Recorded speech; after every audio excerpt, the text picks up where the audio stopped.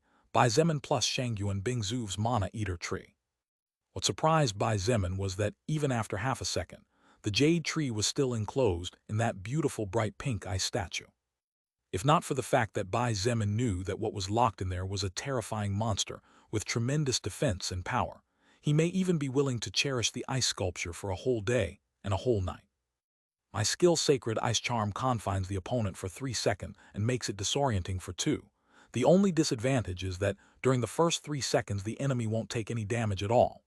Shangyuan Bingzu appeared in the distance, rushing swiftly towards Bai Zemin as she explained in an urgent voice, "Use that time to think of something." Such a terrifying skill, Bai Zemin secretly thought as he looked at the pink ice statue. Even he who didn't know much about the untraceable stat charm could sense an extremely sweet and harmonious aura surrounding the pink ice. If not for the fact that his willpower was tremendously powerful, Bai Zemin had no doubt that he would end up in a daze worshipping the sculpture. This kind of skill that could subdue both allies and enemies was a double-edged sword. Shangyuan Bingzu only dared to use it in front of Bai Zemin because she was absolutely sure that a guy like him would not fall for something like this. Lead-colored flames burned around annihilation of the falling sky. Bai Zemin, enveloped by the unmistakable halo of overlap regeneration that made him look like a golden god, began to fiercely stab the ground in front of him, as if he had lost his sanity as he shouted without looking back. Bingzu, when the Mana Eater tree wakes up, help me watch my back, but for now destroy as many plants and trees as you can. Shangyuan Bingzu was really perplexed by Bai Zemin's actions. Seeing him stabbing the ground with his spear, She thought that he should probably have his reasons to be doing that instead of preparing a stronger attack. Leave it to me. As Shang Yuan Bingzu began slashing with her sword and freezing everything to subsequently shatter each ice sculpture into small crystal fragments, she noticed out of the corner of her eye that slightly edging the halo of golden light, and without any warning, a new halo of pale green light flickered around Bai Zemin. She knew that Bai Zemin had many unknown and powerful skills, but Shang Yuan Bingzu thought she had seen them all. This, however, was a skill she was unaware of. Of course, Shang Yuan Bingzu had no way of knowing that that thin layer of light green light that appeared around Bai Zemin was actually a product of his drain life skill after he used soul manipulation to boost it a whole order. When the pink ice exploded 3 seconds after the jade tree fell trapped, that same pink ice turned into a kind of pink mist that in less than a blink of an eye broke into the jade tree's body, using the crack that Bai Zemin had made earlier as an entrance.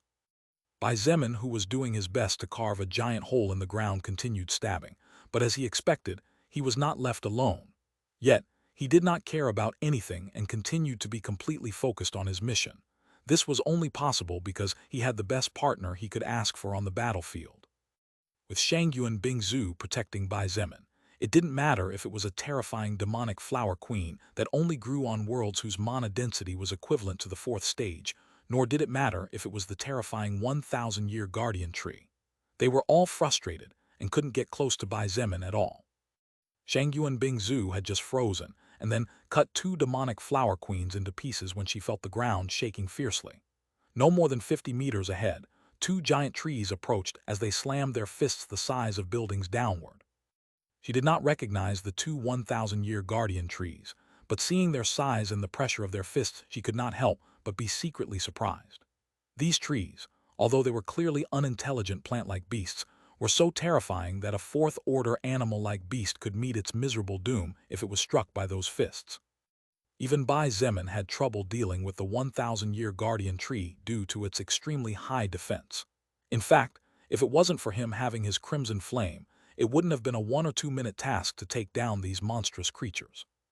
No matter how much you push, it's meaningless, Shang Yuan Bingzu coldly hissed. She was not Bai Zemin. She did not have his monstrous physical strength, nor could she increase her magical power by thousands of points, since she did not have a second activation as overpowered as overlap regeneration. Of course, Shang Yuan Bingzu also did not have an X-grade skill like soul manipulation that would allow her to increase the level of her skills exponentially. When it came to destruction and massacre, even 100 Shang Yuan Bingzus would still not be able to compare to a single Bai Zemin in a complete rampage. However, there was something that only Wu Yijun was able to weakly compare to her. Even Bai Zemin could not compare at all to Shang Yuan Bingzu, even if he used blood manipulation. Shang Yuan Bingzu raised her 2 swords high, pointing towards the sky. The blades of both swords trembled stronger and stronger as she accumulated more and more magical power within. Eternal Ice Prison. As Shang Yuan Bingzu slashed downward with both swords at the same time, the space in front of her twisted slightly, and the sound of something tearing apart could be heard faintly. Fortunately, however, the spatial barrier of this place seemed to be as strong as Earth's, as it did not break despite suffering. Swoosh swoosh. 2 night-black ice blasts shot out from the blades of both swords, covering the entire area in front of Shang Yuan Bingzu in a flash, and reaching 1,000 meters range in just 2 seconds. The 2 1,000-year guardian trees stopped dead in front of her. Their giant fists were like mythological beasts compared to her ant-like size, but despite being only a few inches from her, they could no longer advance any closer. Bai Zemin looked back out of the corner of his eye as he continued to drill into the ground. His eyes as black as night flashed slightly as he praised in his heart, "You are truly amazing, Bingzu." When it came to restraining or suppressing, Shang Yuan Bingzu was undoubtedly the queen.